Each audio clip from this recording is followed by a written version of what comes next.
Ambisi bek Persebaya Alta Bala usai jadi pemain terbaik Liga 1 pekan ke-22? Surya, Ko, ID Surabaya. Alta Bala masuk best 11 pekan ke-22 Liga 1 2022 hingga 2023.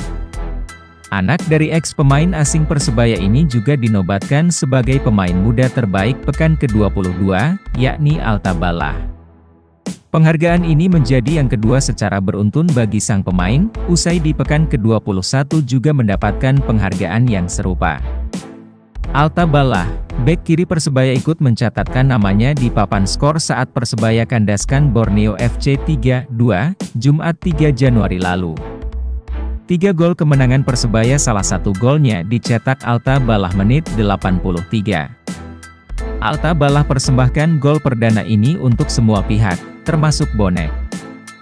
Gol perdana pasti buat keluarga, supporter yang sudah mendukung Persebaya sampai menit akhir. Jadi ini golnya sebenarnya untuk semua, teman-teman juga, terang Alta Bala. Paling penting buat saya tim 3 poin, terus juga fokus buat laga selanjutnya, tutur Alta Bala. Ia berharap penampilan Persebaya terus konsisten sebagai tim yang menangan pada Liga 1 musim ini. Jalan menjadi tim yang disegani dan selalu menang terus ditapaki bajul ijo. Paulo Victor cedera, Persebaya siapkan pengganti. Bola.com, Surabaya. Persebaya Surabaya terpaksa kehilangan striker Paulo Victor untuk beberapa pekan ke depan. Dia menjadi tumbal kemenangan bajul ijo yang berhasil unggul 3-2 atas Borneo FC. Paulo Victor sebenarnya berhasil tampil sejak menit pertama. Namun, pemain asal Brasil itu ditarik keluar pada menit ke-37 karena mengalami cedera. Michael Rumer lantas dimasukkan sebagai pengganti untuk mengisi posisi striker. Kami sedikit kehilangan, ketika tim ini sudah percaya diri pemain bagus. Di tim ini sudah ada pemain yang diandalkan untuk bikin gol, kata Mustaqim, asisten pelatih Persebaya. Kepercayaan diri Persebaya sedang meningkat. Sebab, mereka kini telah membukukan catatan tak terkalahkan dalam 8 pertandingan terakhir. Mereka sekarang ini punya dan ada percaya diri. Ketika Victor sedikit sakit, ini memang harus sabar. Sekali lagi, tanpa Victor kami bisa menang. Artinya, tim ini bisa, imbuhnya. Mereka bahkan menorehkan 5 kemenangan beruntun.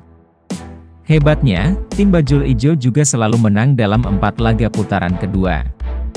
Kemenangan atas Borneo ini juga terasa spesial buat Persebaya yang berhasil memutus rekor buruk. Mereka tercatat selalu mendapat kekalahan dalam 3 laga sebelumnya kontra Borneo FC di Liga 1. Cedera hamstring yang dialami oleh Paulo Victor ini jadi kabar buruk bagi Persebaya. Pasalnya, striker asal Brasil itu sebenarnya baru didatangkan di bursa transfer dan menjadi andalan lini depan di 3 laga sebelumnya. Jajaran pelatih Persebaya kini perlu menyiapkan skema tanpa Victor. Sejauh ini, mereka selalu memilih Michael Rumer ketika Victor tidak diturunkan. Michael Rumer sendiri berhasil menyumbang assist saat Persebaya menang kontra Borneo. Akan tetapi, Rumer bukanlah pelapis yang sepadan bagi Victor. Dia kerap salah posisi ketika mendapatkan umpan. Posturnya yang tidak terlalu tinggi juga tak diimbangi dengan kecepatan. Saat melawan Borneo, Rumer juga beberapa kali menyia-nyiakan peluang. Tercatat ada 2 kali kejadian yang seharusnya bisa dimaksimalkan Rumer untuk menjadi gol. Sayang, eksekusinya tak sempurna. Lantas, siapa yang akan jadi striker Persebaya selama Paulo Victor menjalani penyembuhan cederanya? Ada opsi Januar Eka Ramadan atau Ahmad Noviandani yang bisa dimainkan di posisi itu. Coach Aji selalu bilang tim ini tidak mengandalkan satu pemain. Ini mestinya bisa ditangkap oleh pemain, siapapun yang diberi kesempatan harus maksimal, ungkap Mustaqim. Persebaya saat ini menghuni peringkat ke-7 klasemen sementara. Namun, kini mereka mengoleksi 34 poin dari 21 pertandingan yang telah dilakoni hasil dari 10 menang, 4 seri, dan 7 kalah. Persebaya Surabaya hadapi ancaman baru PSS Sleman, Z Valente jadi sorotan.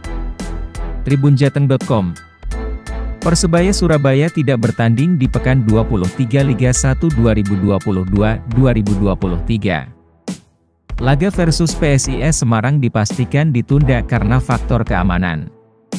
Persebaya beralih fokus ke laga selanjutnya melawan PSS Sleman.